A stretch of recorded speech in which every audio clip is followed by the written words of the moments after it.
السلام علیکم ورحمۃ اللہ وبرکاتہ۔ الحمد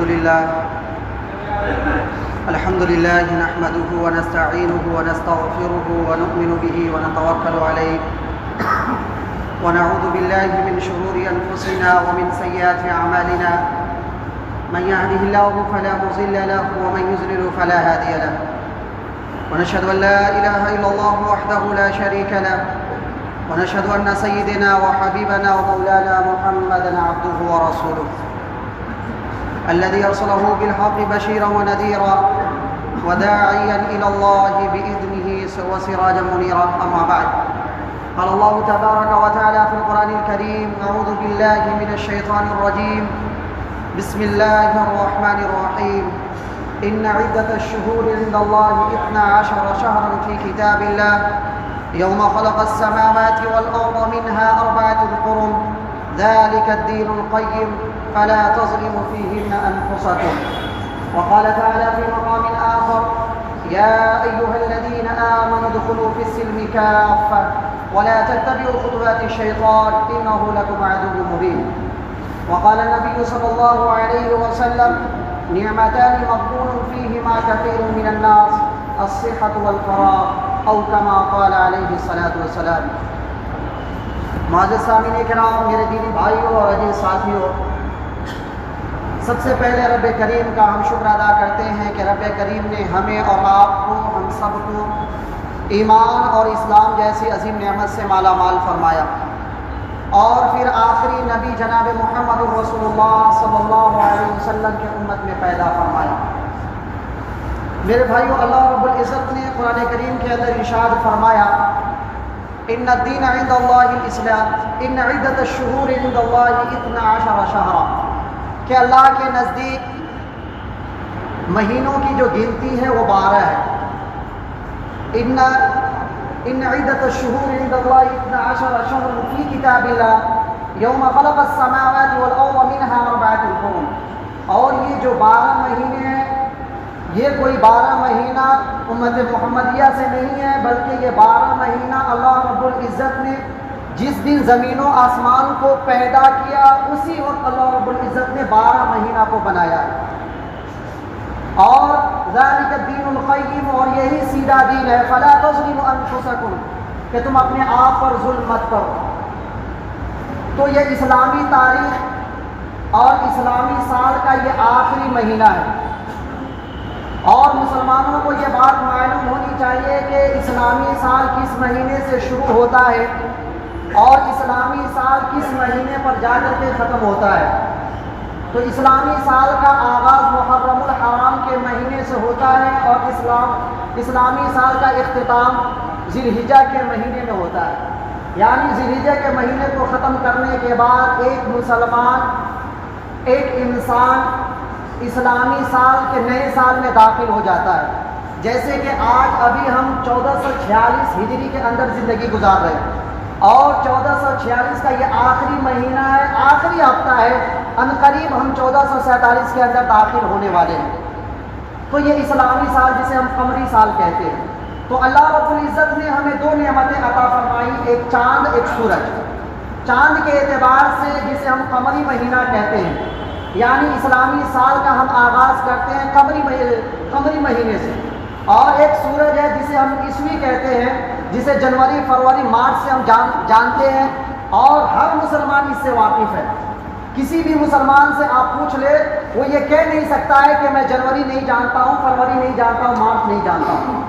لیکن اکثر مسلمان سے آپ پوچھے تو یہ نہیں بتا پائے گا کہ اسلامی مہینہ، اسلامی سال کا آغاز کس مہینے سے ہوتا ہے، یہ نہیں بتا پائے گا. لیکن آپ یہ سب پوچھیں گے کہ 2025 جو ہے کس مہینے پر جا کر کے ختم ہوگا، اور 26 کس سے شروع ہوگا، وہ بتا دے گا کہ دسمبر کے مہینے میں ختم ہے اور جنوری سے شروع ہے. تو میرے بھائیو، اسلامی تاریخ کو یاد کرنا ہر مسلمان کے اوپر فرض کفایہ ہے. اور یہ اسلامی تاریخ محرم الحرام کے مہینے سے شروع ہوتا ہے اور ذی الحجہ پر ختم ہوتا ہے. اب کوئی یہ کہے کہ نہیں بھائی، صرف جو قمری مہینہ ہے وہی اسلامی مہینہ ہے، اور شمسی مہینہ جو یہ حضرت عیسیٰ علیہ السلام کے پیدائش سے جس تاریخ کو ہم شروع کرتے ہیں وہ اسلامی مہینہ نہیں ہے، تو اس کی کوئی حقیقت نہیں ہے.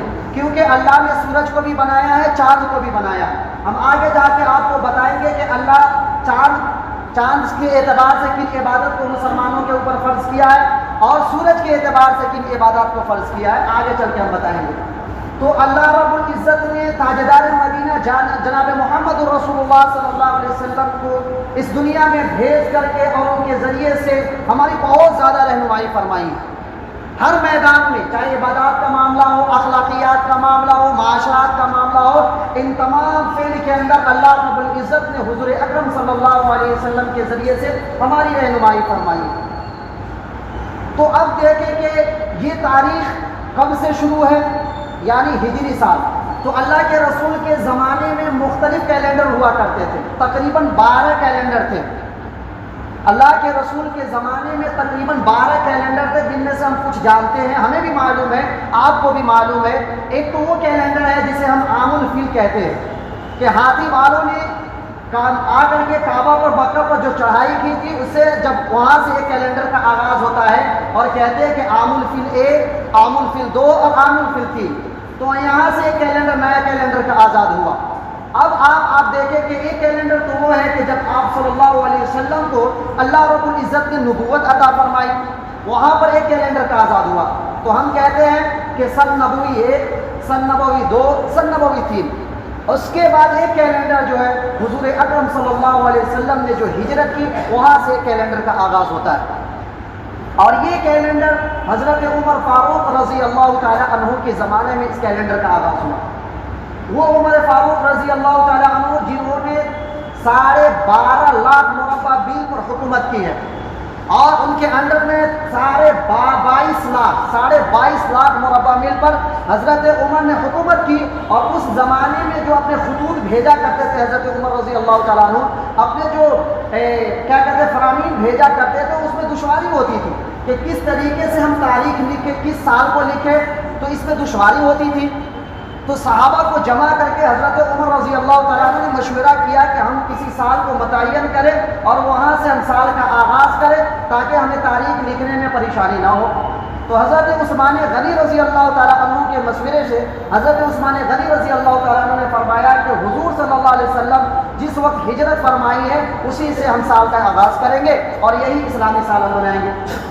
تو وہاں اسی پر حضرت عمر رضی اللہ تعالیٰ عنہ نے مہر لگایا اور وہیں سے ہجری سال کا آغاز ہو گیا۔ اب آج ہم 1446 ہجری کے اندر داخل ہے، وہیں سے شروع ہے کہ جہاں سے آپ علیہ السلام نے ہجرت کی۔ اب یہاں پر دیکھیں کہ اللہ رب العزت نے چاند کو بنایا اور چاند کے ساتھ کچھ عبادات کو مختص کر دیا، کچھ عبادات کا تعلق چاند سے کر دیا۔ جیسے کہ اب چاہے وہ پڑھا لکھا ہو یا جاہل ہو، مالدار ہو یا غریب ہو، شہری ہو یا دیہاتی ہو، ان سے کہا جائے گا کہ چاند دیکھو اور چاند دیکھ کر کے روزے رکھ لیا کرو، چاند دیکھو اور اپنے روزے کو ختم کر لیا کرو، عید کی نماز ادا کر لیا کرو، چاند دیکھ کر کے اپنی زکوٰۃ بھی ادا کر لو کہ 1 سال گزارنے کے بعد زکوٰۃ ادا کر دو۔ اسی طریقے سے چاند دیکھ کر کے ہی حج کی عبادت ہم کرتے ہیں، چاند دیکھ کر کے ہی۔ اور اللہ رب العزت نے سورج کا جو تعلق ہے وہ نماز سے کر دیا کہ نماز کا تعلق جو نماز ہے اس کے تعلق کو کس سے جوڑ دیا؟ سورج سے، کہ سورج کے نکلنے سے پہلے فجر کی نماز پڑھ لو، سورج ڈھلنے لگے ظہر پڑھ لو، سورج جب 2 مثل ہو جائے تو عصر شروع کر دو، اور جب سورج غروب ہونے لگے تو مغرب پڑھ لو، اور جب سورج مکمل طور پر غائب ہو جائے تو پھر عشاء پڑھ لو۔ تو یہ تعلق ہے۔ اب ہم یہ کہہ سکتے ہیں کہ چاند کا تعلق بھی عبادات سے ہے اور سورج کا تعلق بھی عبادات سے ہے۔ اب یہاں پر ایک نیا سال شروع ہو رہا ہے جسے ہم نیا سال کہتے ہیں۔ تو اب نیا سال شروع ہو رہا ہے، اب یہاں مسلمانوں کو ایک پیغام دیا جا رہا ہے کہ دیکھو تم اپنی زندگی کے 1 سال کم کر رہے ہو، اب یہاں پر تم اپنی زندگی کا حساب کرو، اپنی زندگی کو دیکھو کہ آپ نے اپنی زندگی میں کیا کھویا کیا پایا۔ کیا آپ نے 1446 ہجری کو اللہ کے احکام کے مطابق گزار دیا ہے؟ کیا آپ نے 1446 ہجری کو اللہ کی اطاعت میں، رسول کی اطاعت میں گزارا، اپنے والدین کی خدمت کرتے ہوئے گزار دی، پڑوسیوں کے حقوق کو ادا کرتے ہوئے گزار دیا؟ اگر آپ نے 1446 کو اللہ کے فرما بردار کے مطابق، اللہ کے احکام کے مطابق گزار دیے تو آپ مبارکباد کے قابل ہیں۔ اگر آپ نے ایک سال کو یوں ہی گزار دیا ہے لاپرواہی میں کہ ہمیں عبادت کرنی نہیں ہے، ہمیں نماز پڑھنی نہیں ہے، ایسے ہی اگر اپنی زندگی کو گزار لی ہے تو پھر افسوس کیجئے اور توبہ کیجئے اللہ سے کہ 1447 میں ہم داخل ہوں گے تو انشاءاللہ تعالی مکمل طور پر اللہ کی عبادت میں داخل ہوں گے۔ اللہ رب العزت نے قرآن کریم کے اندر فرمایا یا ایھا الذین آمنوا ادخلوا فی السلم کافہ ولا تتبعوا خطوات الشیطان انہ لکم عدو مبین۔ اے ایمان والو، اسلام میں پورے کے پورے داخل ہو جاؤ۔ ایک تو ایمان والوں سے اللہ تبارک و تعالیٰ کہہ رہا ہے اور پھر کہہ رہا ہے کہ پورے کے پورے داخل ہو جاؤ۔ تو ایک داخل ہونا الگ بات ہے اور پورے کے پورے داخل ہونا یہ الگ بات ہے۔ اس کو مثال سے ہم سمجھ سکتے ہیں، آسانی کے ساتھ سمجھ سکتے ہیں کہ اللہ تبارک و تعالیٰ نے مسلمانوں سے کہا کہ ایمان میں پورے کے پورے داخل ہو جاؤ۔ ایک آدمی گلاس لے لے اور گلاس کے اندر پانی ڈال لے، پانی ڈالنے کے بعد اس گلاس کے اندر ایک کنکر ڈال دے۔ اب وہ کنکر کو انسان آسانی کے ساتھ اس کنکر کو پانی سے نکال سکتا ہے۔ تو ہم کنکر کو بھی پانی کے اندر داخل کیے ہیں، لیکن یہ سیف نہیں ہے، انسیف ہے، اس کو آسانی کے ساتھ ہم پانی سے نکال دیں گے۔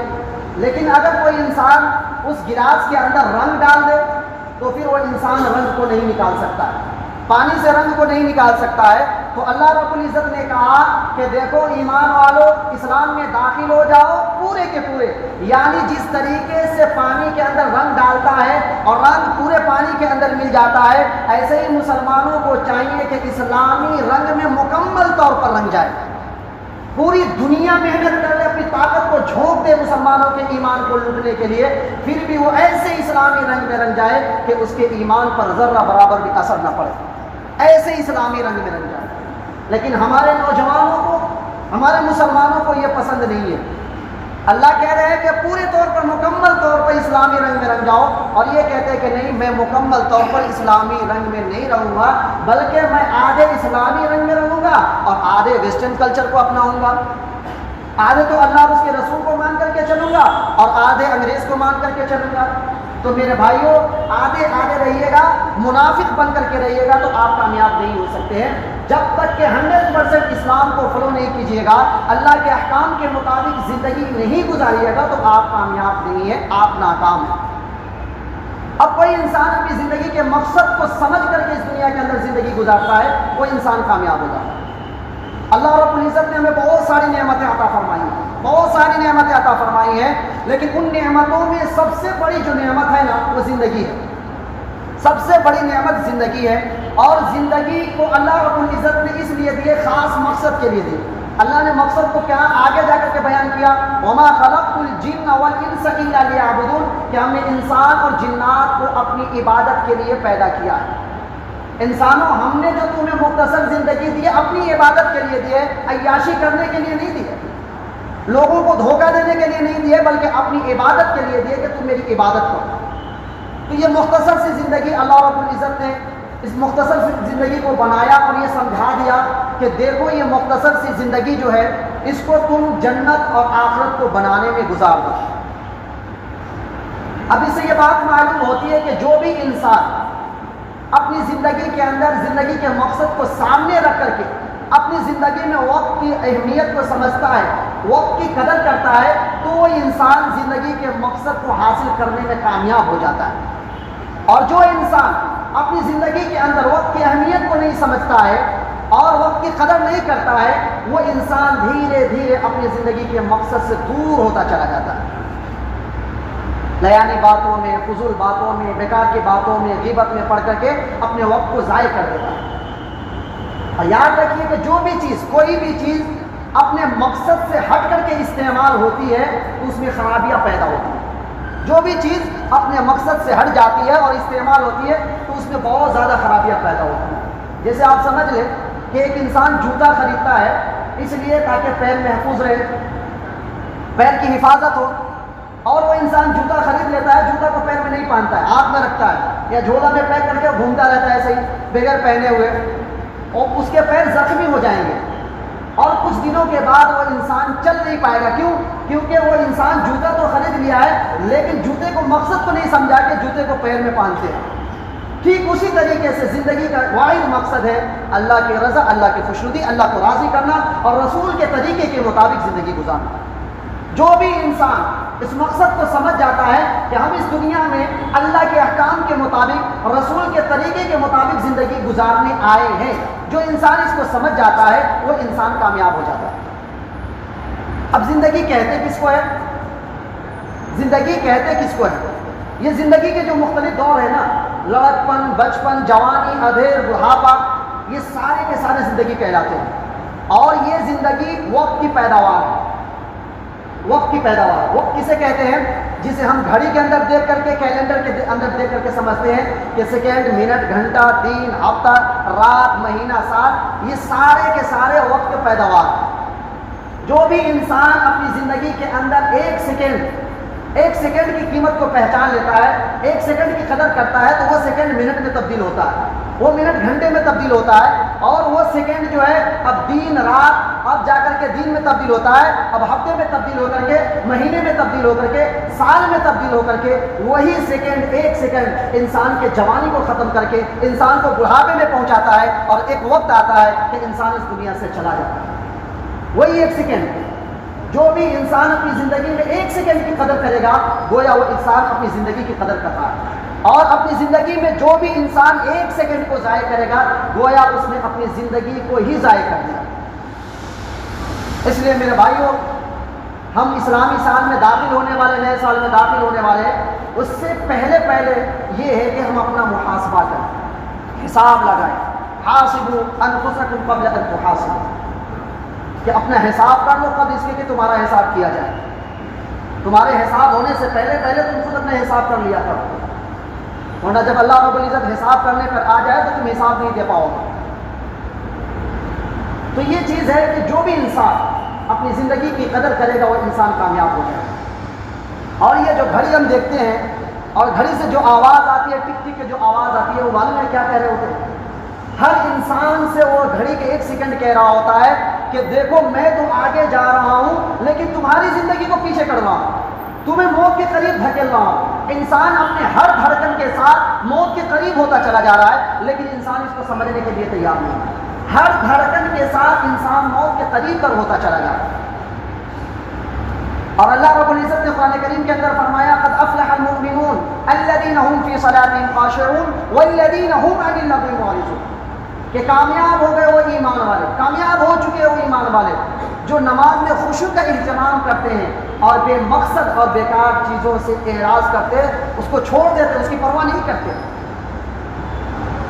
تو اللہ رب العزت نے ایمان والوں کی ایک خاصیت بیان کی کہ ایمان والے وہ ہیں کہ جس میں نہ دنیا کا فائدہ ہو، جس میں نہ دین کا فائدہ ہو، پھر اس کے پیچھے نہیں لگتے، اس کو چھوڑ دیتے، اس کے پیچھے نہیں لگتے۔ اور اسلام کی خوبی یہ کہ من حسن اسلام المرء ترک ما لا یعنی، کہ انسان کے ایمان کی خصوصیت یہ ہے کہ انسان لیانی باتوں کو چھوڑ دیتا ہے، لیانی باتوں میں نہیں پڑتا ہے، بیکار کی باتوں میں نہیں پڑتا ہے۔ چوک چوراہے پر بیٹھ کر کے، ہوٹلوں میں بیٹھ کر کے گپے نہیں مارتا ہے، غیبت نہیں کرتا ہے۔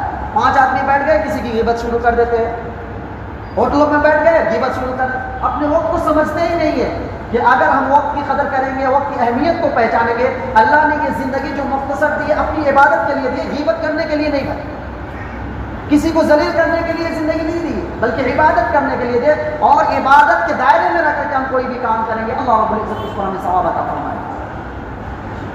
اور دوسری جگہ پہ اللہ رب العزت نے فرمایا وَإِذَا سَمِعُوا اللَّغْوَ أَعْرَضُوا عَنْهُ، کہ جب بھی یہ بیکار کی باتیں سنتے ہیں نا، جو بھی بات ان کے کان سے ٹکراتی ہے، ان کے آنکھوں سے گزرتی ہے، جو بھی چیز ان کے آنکھوں سے بیکار چیزیں گزرتی ہے، وہ کہتے ہیں وَقَالُوا لَنَا أَعْمَالُنَا وَلَكُمْ أَعْمَالُكُمْ، کہ یہ تمہارا عمل، یہ میرا عمل، تم گانے سنتے رہو، تم برائی میں مبتلا رہو، تم ادھر رہو، ہم لیانی باتوں میں نہیں پڑتے ہیں۔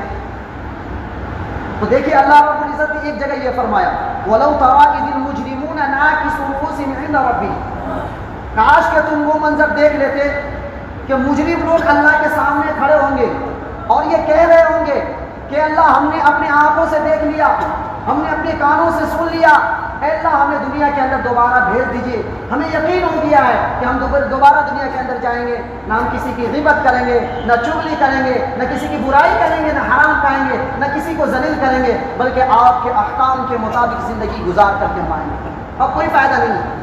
وَلَوْ تَرَىٰ إِذِ الْمُجْرِمُونَ نَاكِسُو رُءُوسِهِمْ عِندَ رَبِّهِمْ، اور ربنا ابصرنا وسمعنا فرجعنا نعمل صالحا انا موقنون۔ اس لیے جب ایک انسان اپنی نگاہوں سے موت کو دیکھ لیتا ہے تو پھر وہ انسان اللہ سے پکارتا ہے کہ اللہ ہمیں دنیا میں جانے دیجیے، ایک مرتبہ اور موقع دے دیجیے تاکہ ہم نیک عمل کر کے آئیں گے۔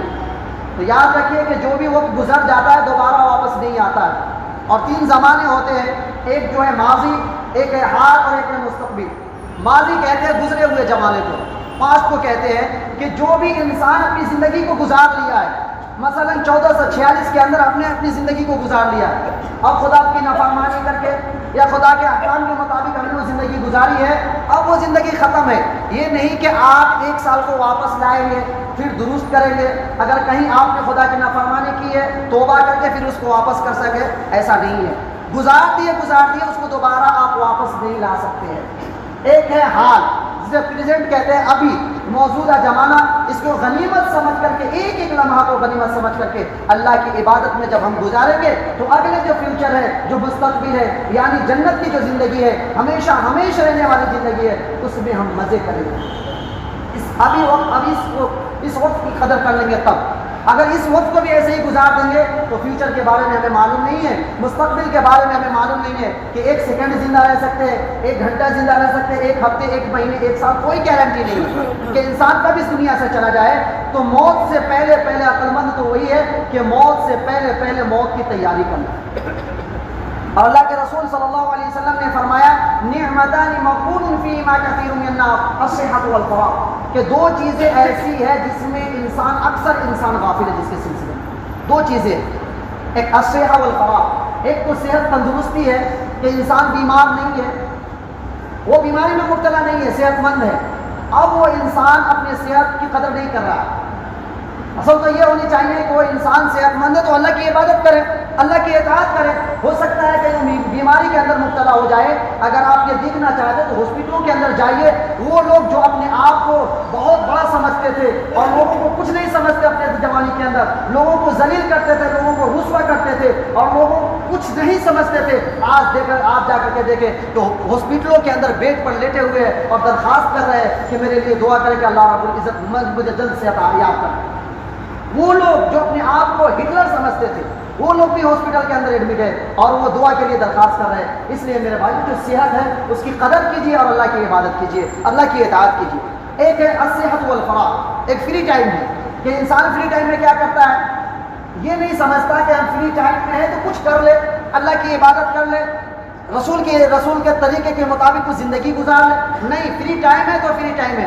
ابھی تو اس وقت موبائل ہے اور اکثر لوگ موبائل کے اندر مبتلا رہتے ہیں اور اپنے وقت کو ضائع کرتے ہیں موبائل کے اندر۔ موبائل یہ چھوٹے سے ڈیوائس نے مسلمانوں کے اوپر، انسانوں کے اوپر اس طریقے سے کنٹرول کر رکھا ہے کہ انسان اس کے بغیر رہ ہی نہیں سکتا ہے۔ اگر اسے کھانا نہ دے تو پرواہ نہیں ہے، لیکن اگر موبائل نہ دے تو انسان رہ ہی نہیں سکتا۔ تو ایک فارغ وقت ہے کہ فارغ وقت کو غنیمت سمجھیے۔ ہو سکتا ہے کہ آپ چل رہے ہو راستے میں ایکسیڈنٹ ہو جائے، تو ابھی جو چیز ہے اس کو غنیمت سمجھ کر کے آپ کیا کیجیے، اللہ کے احکام کے مطابق زندگی گزاریں۔ اور اللہ کے رسول صلی اللہ علیہ وسلم نے فرمایا کہ 5 چیزوں سے پہلے غنیمت جان لو۔ شبابک قبل حرمی، کہ اگر ابھی تم نوجوان ہو، ابھی جوانی کے مستی میں ہو، اپنی خواہشات کے مطابق زندگی گزار رہے ہو، اس کو غنیمت جانو بڑھاپے کے آنے سے پہلے۔ ابھی جوان ہو تو عبادت کر لو، ہو سکتا ہے کہ وہ بڑھاپے کے اندر تمہارے کمر میں بیماری ہو جائے، تم سجدے بھی نہ کر پاؤ، گنگے ہو جاؤ، زبان سے تم ایک لفظ بھی نہیں نکال سکتے ہو۔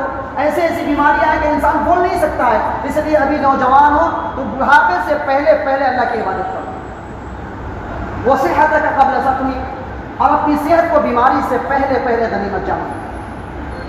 وغناک قبل فقری، اور اپنی مالداری کو فقیر سے پہلے غنیمت جانو۔ اگر اللہ نے آپ کو مال دیا ہے تو اس مال کو میں زکوٰۃ نکالیے، صدقہ دیجیے، یتیموں کا خیال کیجیے، مسکین کا خیال کیجیے۔ ہو سکتا ہے کہ اللہ رب العزت آپ کو امتحان کے لیے مال دے دیا ہو اور کچھ دنوں کے بعد وہ مال چھین لے، تو اس سے پہلے یہ ہے کہ اس مال میں زکوٰۃ بھی ادا کیجیے، غریبوں کا بھی حق دیجیے، مسکین اور یتیم کا بھی حق ادا کیجیے۔ وفراغک قبل شغلک، اور اپنے فری ٹائم کو مشغولیت سے پہلے غنیمت جانو۔ وحیاتک قبل موتک، اور اپنی زندگی کو موت سے پہلے غنیمت جانو۔ کہ ابھی زندگی ہے، ایک مرتبہ بھی سبحان اللہ کہہ سکتے ہیں، لیکن مرنے کے بعد انسان ایک مرتبہ بھی سبحان اللہ نہیں کہہ سکتا ہے، اب وہ بیکار ہو جاتا ہے، وہ مردہ ہو جاتا ہے، ایک مرتبہ بھی سبحان اللہ نہیں کہہ سکتا۔ اس لیے ابھی زندگی ہے، سبحان اللہ کہیے، قرآن کی تلاوت کیجیے، اور اللہ کے مطابق زندگی، اللہ نے جن چیزوں سے منع کیا ہے اس سے پیچھے ہٹ جائیے، اور جن چیزوں کو کرنے کے لیے کہا ہے پورے انہمام کے ساتھ ان چیزوں میں مشغول ہو جائیے۔ اللہ رب العزت ہم سب کو عمل کرنے کی توفیق عطا فرمائے اور وقت کی قدر کرنے کی توفیق عطا فرمائے۔ آمین وآخر الحمدللہ۔